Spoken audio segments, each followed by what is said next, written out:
প্রিয় বন্ধুরা, আসসালামু আলাইকুম।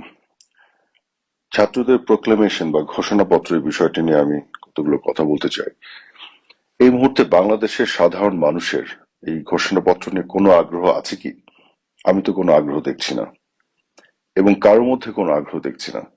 এই ঘোষণাপত্র বিষয়টি নিয়ে শুধু শুধু এক ধরনের অস্থিরতা তৈরি করা হচ্ছে কোনো কারণ ছাড়া। কারণ এই মুহূর্তে সবচেয়ে প্রধান যে মৌলিক বিষয়গুলো বাংলাদেশের মানুষের সামনে, জনগণের সামনে, সেগুলো কি? বাজারের যে অস্থিরতা, দ্রব্যমূল্যের ঊর্ধ্বগতি, তার উপর দিয়ে কর বাড়ানো হচ্ছে, ভ্যাট বসানো হচ্ছে। মানুষ কিন্তু আরো দরিদ্র থেকে দরিদ্র হয়ে যাচ্ছে। এছাড়াও এই যে বিভিন্ন ধরনের কলকারখানা বন্ধ হয়ে যাচ্ছে, এবং অনেক কলকারখানার শ্রমিকরা দিনের পর দিন অনেকগুলি মাস চলে গেছে, তারা বেতন পাচ্ছে না, তারা কাজে যেতে পারছে না। এবং জননিরাপত্তার যেভাবে বিঘ্নিত হচ্ছে, আইন শৃঙ্খলা পরিস্থিতি খুবই খারাপ। এবং বছরের শুরুতে বাচ্চাদেরকে বই পর্যন্ত হাতে তুলে দেওয়া যায়নি। তো এই ধরনের যে সমস্যাগুলো চারিদিকে আছে, এর মধ্যে প্রত্যেক দিন কিছু না কিছু বিষয় নিয়ে অস্থিরতা, আন্দোলন, এটা সেটা চলছেই। তার মানে পুরো দেশের সিস্টেমের মধ্যে কোনো ডিসিপ্লিন বলে কিছু নাই, এবং আইনের শাসন বলে কিছু নাই। আওয়ামী লীগের নেতা কর্মীদের, শুধু আওয়ামী লীগের নেতা কর্মী না, মুক্তিযুদ্ধের চেতনার পক্ষে বিশ্বাসী যে কোনো পেশার মানুষকে বিভিন্নভাবে মিথ্যা মামলা দিয়ে হয়রানি করা হচ্ছে, তাদেরকে জেলে নেওয়া হচ্ছে, রিমান্ডে নেওয়া হচ্ছে। এই ধরনের অদ্ভুত একটা অস্বাভাবিক, অসুস্থ একটা পরিবেশ তৈরি করে রাখা আছে। তো এর মধ্য দিয়ে মানুষ কিন্তু স্বস্তিতে নেই। যে মানুষ কিন্তু এখন স্বস্তি চাচ্ছে, এবং একটা ডেমোক্রেটিক ট্রানজিশন বা একটা গণতান্ত্রিক পরিবেশ ফেরত যাচ্ছে। কারণ গণতান্ত্রিক পরিবেশ ফেরত আসতে গেলে কি করতে হবে? সেক্ষেত্রে একটা নির্বাচন দরকার। আমি মনে করি আজকে বাংলাদেশের বড় বড় দলগুলো সবাই নির্বাচন চায়, একটা অন্তর্ভুক্তিমূলক, একটা প্রপার নির্বাচন চায়। সেই চাওয়াটি কিন্তু বাংলাদেশের জনগণেরও। কিন্তু আপনারা দেখেছেন যে প্রধান উপদেষ্টা প্রফেসর ইউনূস যাদেরকে নিয়ে তার রাষ্ট্রীয় যে বাসভবনে বসেছেন, আপনি দেখেন এদেরকে, একমাত্র বিএনপি ছাড়া আর বাকি যারা আছে, এতগুলো লোক দাঁড়িয়ে আছে, এরা কতগুলো মানুষকে প্রতিনিধিত্ব করে বাংলাদেশে? সবাই মিলে আমার তো মনে হয় না যে 2 থেকে 3% মানুষকে প্রতিনিধিত্ব করে। এক একজন বড় বড় কথা বলে, সারাক্ষণ টেলিভিশনে এসে চেহারা দেখায়, এগুলো আছে তাদের।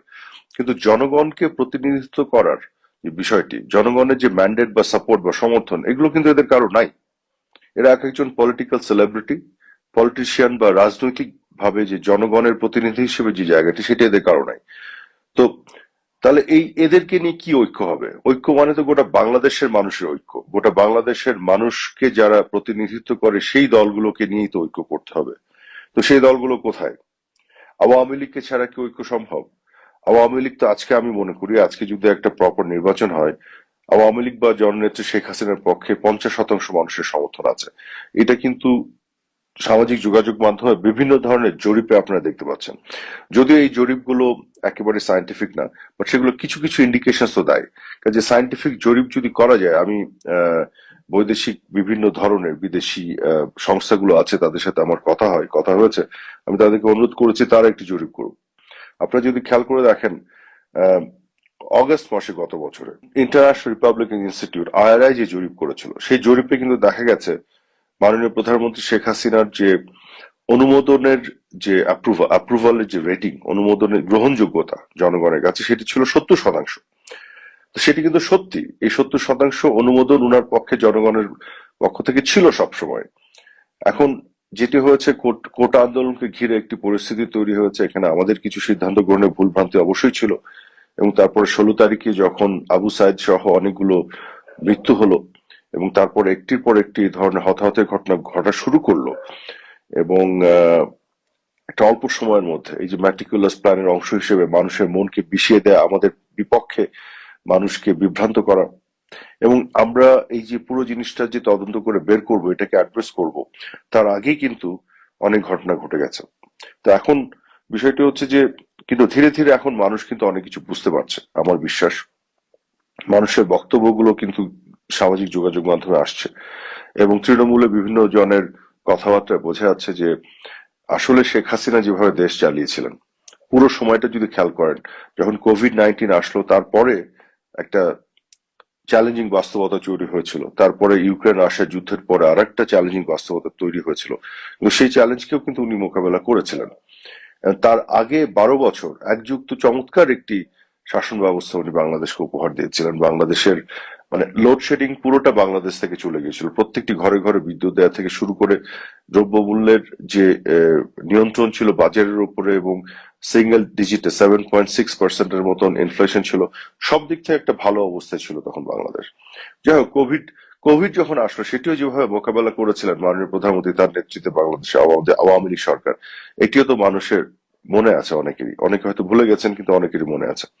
তো সব মিলিয়ে আমরা যেটি বলতে যাচ্ছি, আজকে যে একটা দুরবস্থা চারিদিকে, মানবাধিকার বলে কিছু নাই, গণমাধ্যমের স্বাধীনতা বলে কিছু নাই। 296 জন সাংবাদিকের বিরুদ্ধে 600টি মামলা করা আছে, 18 জন সাংবাদিক এখন জেলে। চিন্তা করে দেখুন। এবং একটি গণমাধ্যমও নাই যারা সরকারের সমালোচনা করতে পারে। বা আমরা যে স্টেটমেন্ট দেই, আমাদের কোনো স্টেটমেন্ট ক্যারি করার সাহস দেখাতে পারে, কারণ তাদেরকে বলে দেয়া আছে যে এটা যাতে তারা না করে। তো এই তো হলো দেশের অবস্থা। তো জননিরাপত্তা নাই, দ্রব্যমূল্যের ঊর্ধ্বগতি একেবারে চরম শিখরে, এর মধ্যে কর আরোপ করে দেশের মানুষকে একেবারে নাভিশ্বাস উঠে দেয়। এর মধ্যে এই যে ঘোষণাপত্র আর প্রোক্লেমেশনের নামে এইসব যে মানে কি বলবো, এগুলোকে মানুষ একটা এক ধরনের জোক হিসেবে নিচ্ছে, এক ধরনের মানে উপহাস হিসেবে নিচ্ছে। এগুলোর কোনো গ্রহণযোগ্যতা নাই। আর বিএনপি ছাড়া বাকি যে দলগুলোকে নিয়ে বসে জাতীয় ঐক্যমতের কথা বলা হচ্ছে, এটাও একটা আরেক ধরনের হাস্যকর বিষয় তৈরি করছে। কাজে এইসব নাটক না করে আমি যেটা মনে করি, সত্যিকার অর্থে ডেমোক্রেটিক ট্রানজিশনের জন্য অতি শীঘ্রই একটা নির্বাচন, এবং সেই নির্বাচন আহ একেবারে অন্তর্ভুক্তিমূলক নির্বাচন হতে হবে, প্রপার একটা নির্বাচন, এবং সেই নির্বাচনের মাধ্যমে যে সংসদ আসবে, জনগণের সংসদ, সেই সংসদই সাংবিধানিক রিফর্মস থেকে শুরু করে যা যা করতে হয় সবকিছু করবে। এবং সেই সংসদে যারা মেজরিটি থাকবে তারা সরকার গঠন করবে, দেশ চালাবে। যারা মেজরিটি থাকবে না তারা বিরোধী দলে থাকবে। এবং সেই সংসদের মাধ্যমেই আমি মনে করি অনাগত কালের জন্য একটা চিরস্থায়ী বন্দোবস্ত করা দরকার। নির্বাচনী প্রক্রিয়াকে একেবারে একটা এমন জায়গায় নিয়ে আসা দরকার যে কখনোই নির্বাচন কেন্দ্রিক জটিলতা ভবিষ্যতে বাংলাদেশ আর তৈরি না হয়। তা আপনাদের সবাইকে অনেক ধন্যবাদ।